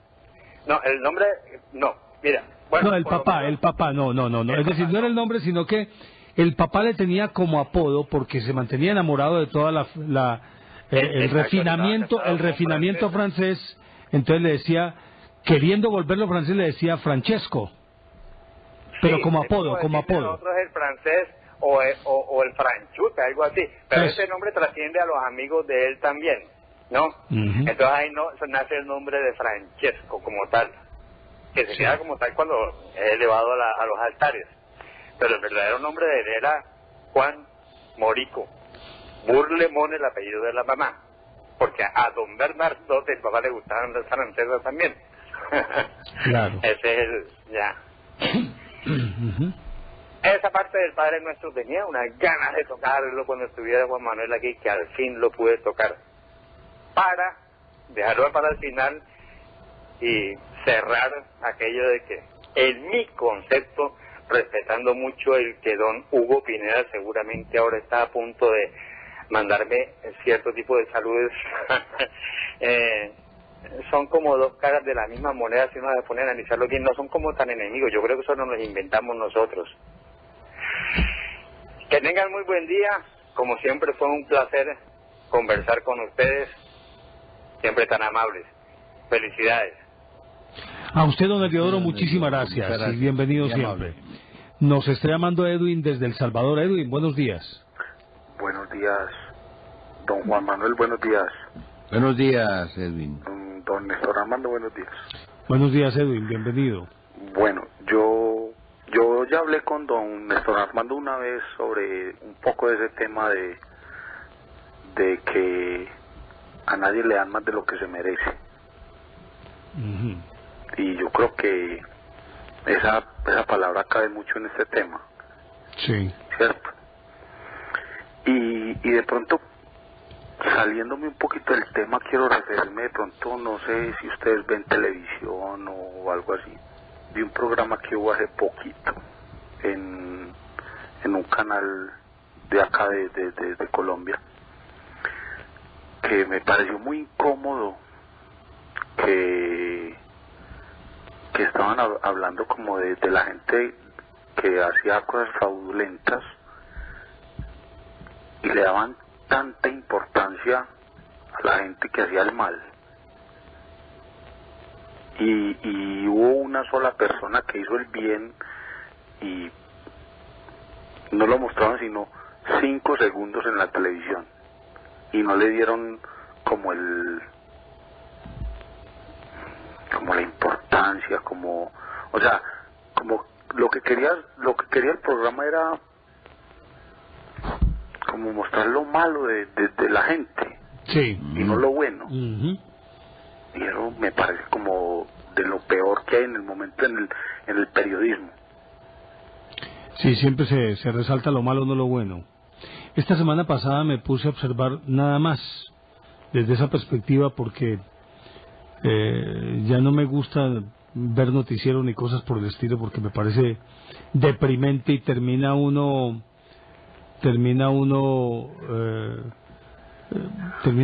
muy muy golpeado.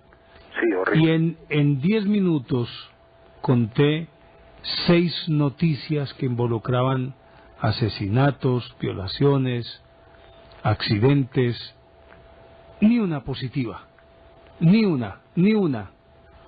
Me parecía eso tan terrible. Sí, no, Armando, eso es horrible. O sea, para mí el programa es muy bueno, del que de pronto te estoy hablando. No sé si lo vieron o de pronto, pero pues, o sea, lo doloroso es que le den a una persona que hace el mal 5 minutos mostrándole y acusándola y diciéndole, ¿usted por qué hizo eso?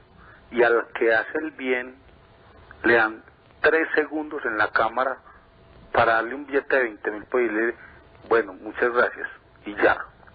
Pues me parece muy, muy mal hecho. De acuerdo, totalmente de acuerdo. Y los quiero felicitar y me parece un programa enorme. Muchísimas gracias, Edwin, muy amable. Listo. Hasta luego. Y bienvenido siempre. Gracias. Nos está llamando Gabriel Arcadio, ¿no? Gabriel Arcadio, sí señor. Desde Risaralda. Sí, maestro, buenos días. Bienvenido, Gabriel Arcadio, ¿cómo le va? Muchas gracias, de nuevo por aquí molestando. No molesta, para nosotros es un honor que nos llame. Gracias. Es muy interesante el programa y como todos también, en los personajes pues que han tenido tantos sufrimientos, son tantos, pero pues me llega a la memoria, por ejemplo, si nos vamos para la India, la Madre Teresa y Gandhi. Claro. Esa fortaleza de ese hombre para resistir todo lo que tuvo que hacer para que ese país pues llegara adelante y llegara hasta donde está, a mí me pareció maravilloso. Es extraordinario, pues. Sí, bueno, maestro, por ese ladito, yo quería aportar una cosita. La semana pasada un señor preguntaba por si sabían quién era el autor de la poesía del Pollo Chiras. ¿La contestaron o no? ¿Nos repite la última parte, por favor? Sí, la poesía del Pollo Chiras, que él preguntaba que no sabía quién era. Sí. ¿Y quién es? Bueno, esa poesía fue compuesta por Víctor Eduardo Caro. Sí, Víctor Eduardo era hijo del presidente Miguel Antonio Caro. Él compuso el Pollo Chiras, también la Madre Nicaragua o la Gallina Nicaragua. La Gallina Nicaragua, claro, sí señor. No sabía yo que él era el autor. No lo conocía. Bueno, maestro, Víctor Eduardo Caro. Víctor Eduardo Caro, sí señores. Vea usted, Víctor Eduardo Caro. Maestros, muchas gracias, mucha suerte y continúen con ese programa tan maravilloso. Hasta otro día, que estén muy bien. A usted muchísimas gracias y bienvenido siempre. Nos está llamando Vicente Valencia, pues no alcancé a copiar desde dónde. Vicente, ¿desde dónde? Necoclí. Desde Necoclí. Bienvenido. Sí, buenos días, ¿cómo están ustedes? Muy bien, afortunadamente. Bueno, me alegra mucho y es la segunda vez que llamo al programa. Bienvenido. Pues, este tema que ustedes están tocando me parece un tema muy interesante. Por ejemplo, yo pienso que esta cuestión de la suerte o mala suerte no existe, digo yo. Yo creo que lo que usted recibe es lo que usted mismo, es lo que durante sus acciones es como una recompensa de sus acciones. Yo, por ejemplo, hoy tuve una sorpresa que nunca pensé tenerla. A mí en el mes de febrero se me perdió un celular. Venía en una vereda para Necoclí, se me cayó de la moto y se me perdió. Imagínense, desde el mes de febrero. Y precisamente hoy llega a mi o sea, yo tengo un negocio de celulares, soy técnico celular.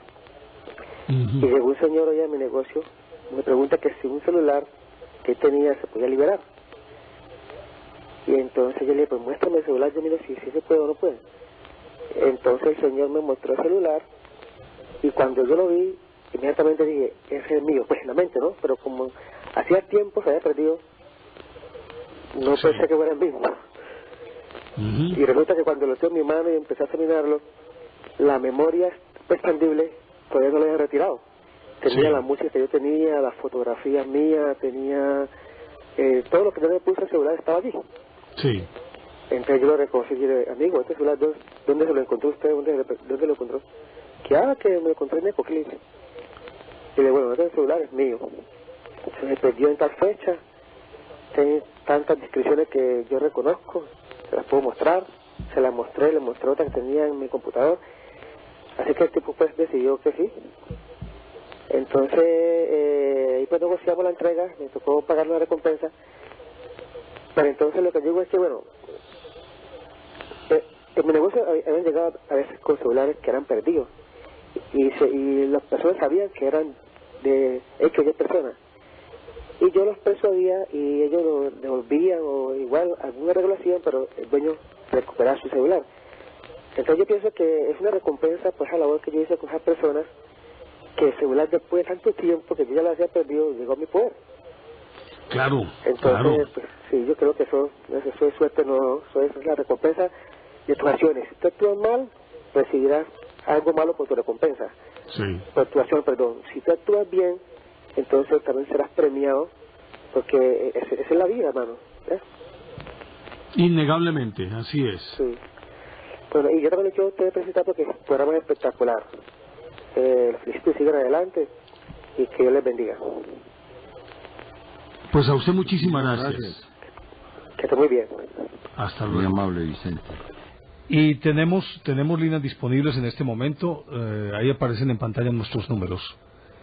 381-5454 para llamadas aquí en el área metropolitana. Por fuera del área metropolitana, 851-1170. Y la línea gratuita nacional, 018-051-5015. Quienes deseen participar pueden llamarnos en este mismo momento. ¿Quién nos llama, Juan? Sergio de la Estrella, bienvenido. Profesores, muy buenos días, ¿cómo les ha ido? Bien, señor, muy amable. Profe, ¿cómo le fue con el evento de tango hoy? Bien, bien. Sí, señor. Estaba como pendiente de ir por allá. Pero ¿cómo es bien? Perdón, Sergio, ¿cómo es bien? Bueno, Yo no pude ir, desafortunadamente, pero le expliqué a usted el por qué no pude estar, porque me invitaron como juez a las Olimpiadas del Conocimiento para reemplazarlo a usted como juez. Ah, bueno. Sí. No, fue bastante gente. Es una respuesta muy favorable del público, un público muy interesado, muy motivado. Muy motivado con relación a la temática, y pues me agradó mucho, muy bonita la experiencia. Y al doctor Octavio Quevedo, el gerente del Club Medellín, Sí, muchísimas señor. gracias por la Muchas invitación. gracias. Sí, adelante. Yo me imagino que este era el primer evento o la primera versión que hacía de hablar sobre tango o esto, o ya habían otras versiones. No, hay otras. Ya había hecho usted otras reuniones. Sí, señor. Muchas. Bueno, yo igual hablé en estos días con Néstor Armando y le dije que mi papá es cantante de tango, que pues igual lo tuviera en cuenta para una de estas reuniones, que no están pues por demás. Ah, es que ahora sí sé quién está hablando, Sergio López o Mechecho. Sí, señor. Claro. Ya se me hacía Sí, conocida esa voz, claro. Muchas gracias, hombre Néstor.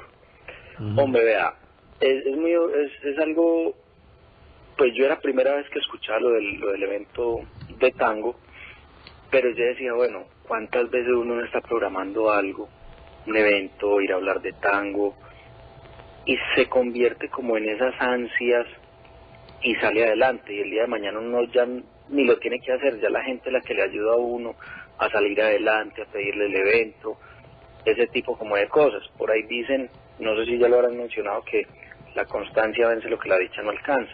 Así es.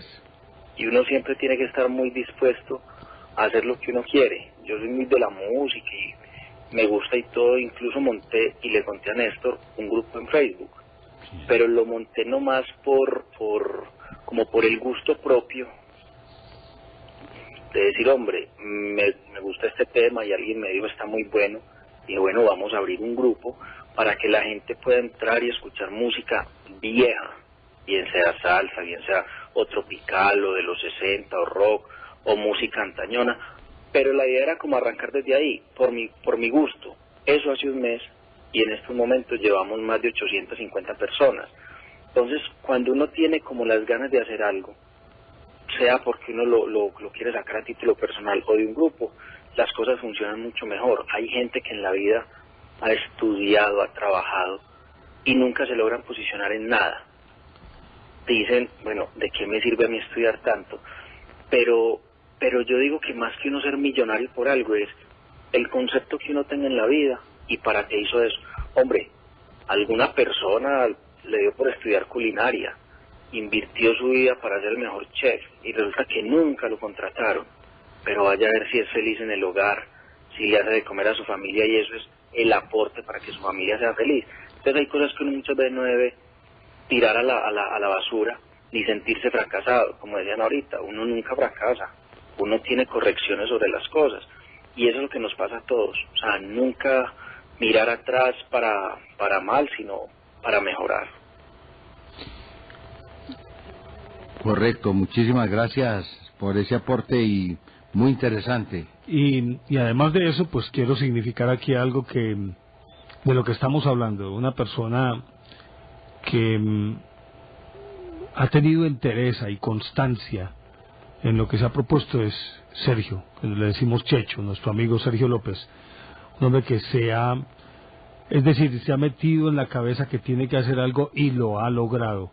Durante muchos años luchando con denuedo, ha logrado construir un prestigio en el terreno de lo musical. Sergio, felicitaciones. Néstor, no, muchas gracias a ustedes y esto es para todos porque igual estamos en un medio y tenemos que servirnos y que las cosas buenas, como le decía el televidente anterior, hombre, que las cosas buenas se conozcan, que lo que sea bueno lo podamos sacar adelante y, hombre, que lo malo que aprendamos de eso y por eso es que trabajamos con tanto ahínco y con tantas ganas. A ustedes muchas gracias y seguimos adelante con el programa. A usted yo, Checho, muchísimas gracias y bienvenido siempre. Muy amable, un abrazo y gracias. Desde San José de Apartadó, Johan. Sí. Sí, bienvenido. Buenos días. Buenos días, Johan. Quítele el volumen a su televisor, por favor, ¿sí? Para empezar. Bájale el volumen. Totalmente. Buenos días. Buenos días. Sí, adelante. Buenos días, sí, háblenos tranquilo, pero le repito, tiene que quitarle todo el volumen al televisor, no se deje embolatar por el sonido que le llega retardado, sino háganos su aporte, escúchenos por el teléfono y háganos su aporte normalmente. Adelante. Sí, señor, es para participar en el programa, me parece muy bueno el programa. Y pues yo creo que la comunidad de San José de Apartado necesita presencia de Teleantioquia porque nos tienen muy abandonados en cuanto a los recursos para ayudar a los jóvenes a salir adelante en el deporte. Sí. A ver, cuéntenos cómo es la historia. San José de Apartado es un corregimiento sí. muy... Tierra de paz. Sí. Muy golpeado por la violencia. Sí, lo sabemos. Y yo soy un joven que hago parte de un grupo juvenil. Sí. Y estamos trabajando con los niños, con las niñas. Queremos que muchas entidades se vinculen con nosotros y nos ayuden, nos patrocinen para que nos donen balones, uniformes, para salir adelante con estos jóvenes. Sí.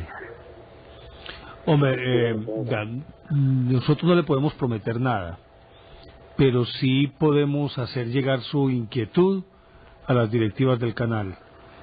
Sí. Si usted gusta, envíenos. ¿Usted tiene internet o no? Sí, nosotros podemos salir a la ciudad de Apartado y podemos, por medio de las salas de internet, podemos mandar algún correo. De acuerdo. Si usted envía un correo a Carlos, mostremos ahí la página de Teleantioquia, o envíenos un correo a esa página que aparece ahí, www.teleantioquia.com.co, o a la otra, la de Carlos, mostrémosle la otra, elbúho ta@teleantioquia.com.co. Envíenos ahí un mensaje en el que nos cuente cuáles son las inquietudes.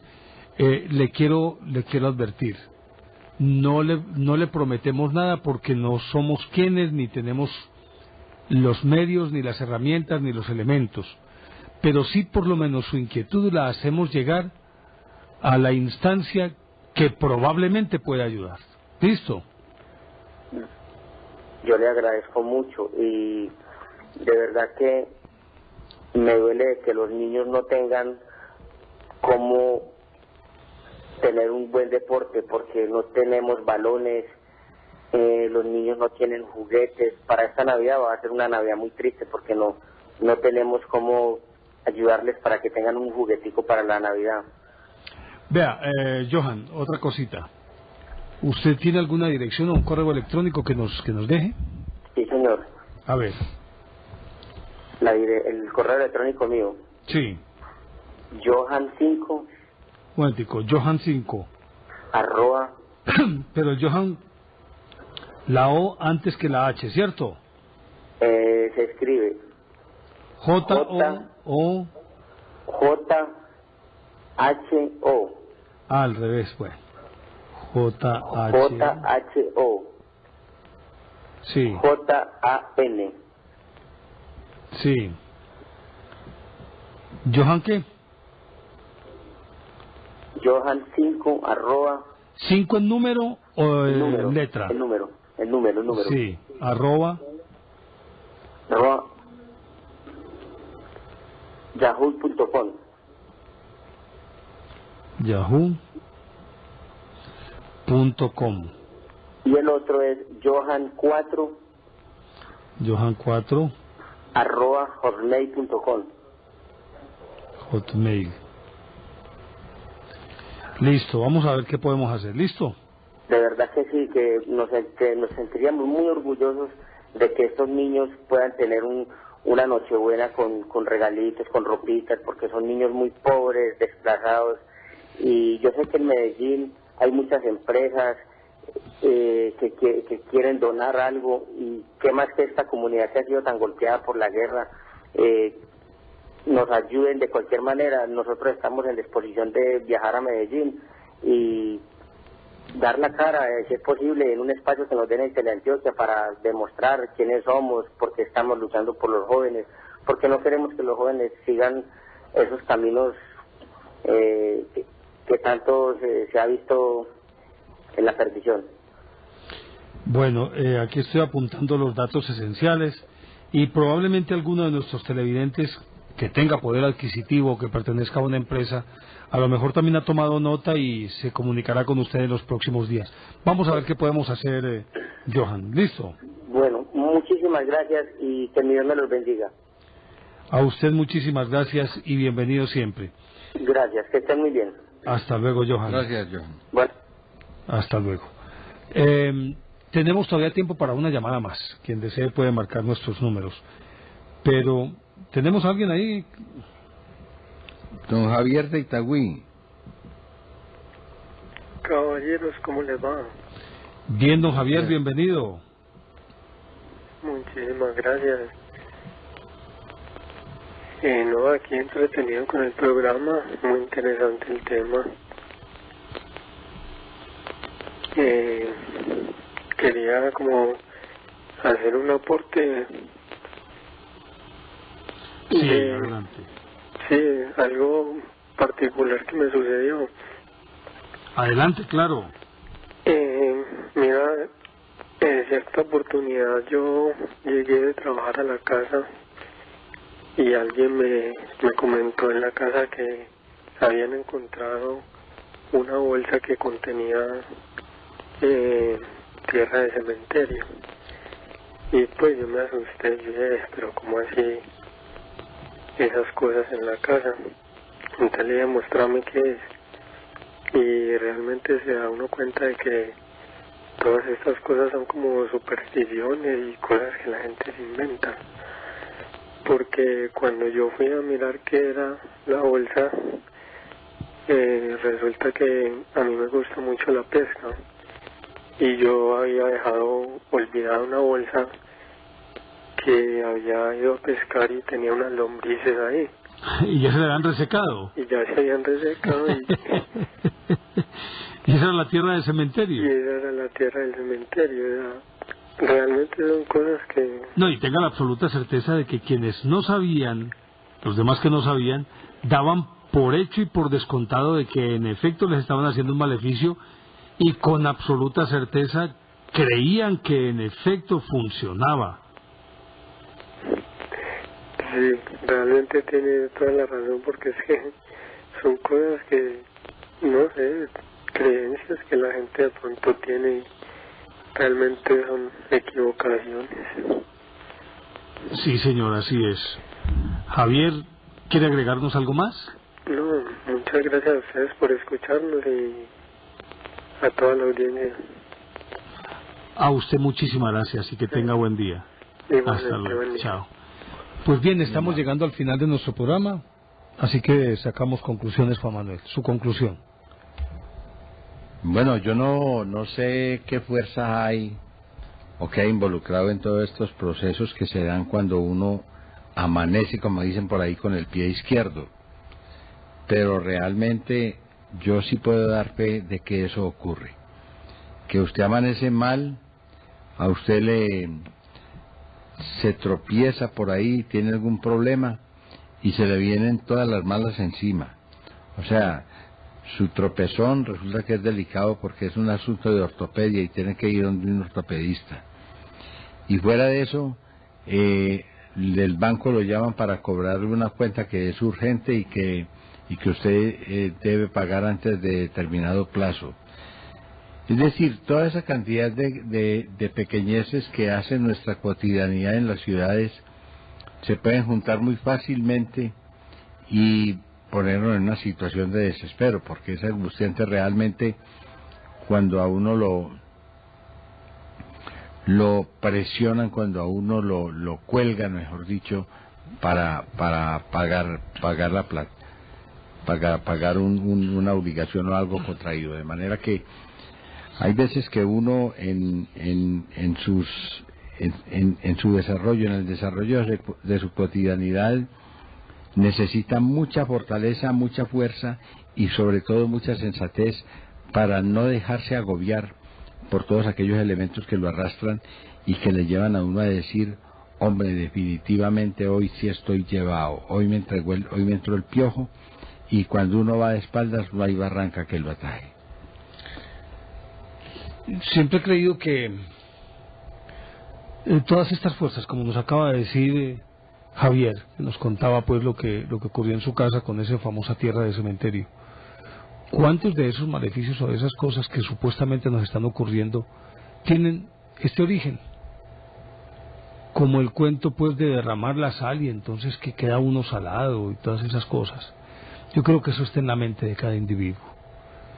El que le haya entrado una mala o una buena racha está en la mente del individuo. Porque aún a pesar de que todas las cosas que le estén ocurriendo sean negativas, siempre hay algo rescatable en eso negativo. Siempre hay algo que puede uno recuperar para volver a lanzarse al otro día a la pelea.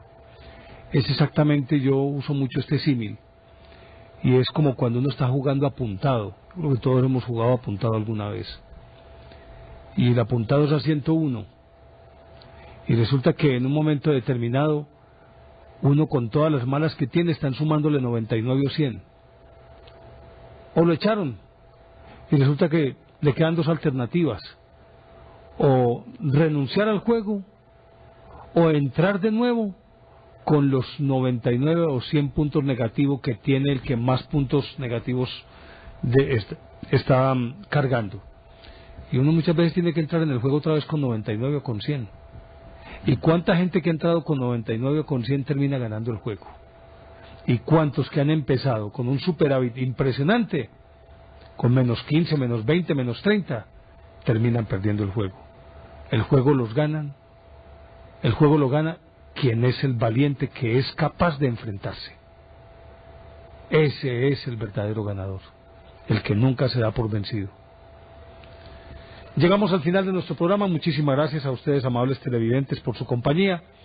Les agradecemos que nos regalen su preferencia y que nos acompañen noche tras noche y que hayan hecho ustedes de este canal el canal público más visto en Colombia según los últimos estudios generales de medios. No se vayan porque ya viene el noticiero de la Deutsche Welle y la excelente programación de Teleantioquia. Por ahora, muchísimas gracias. Nos vemos esta noche y sigan sintiendo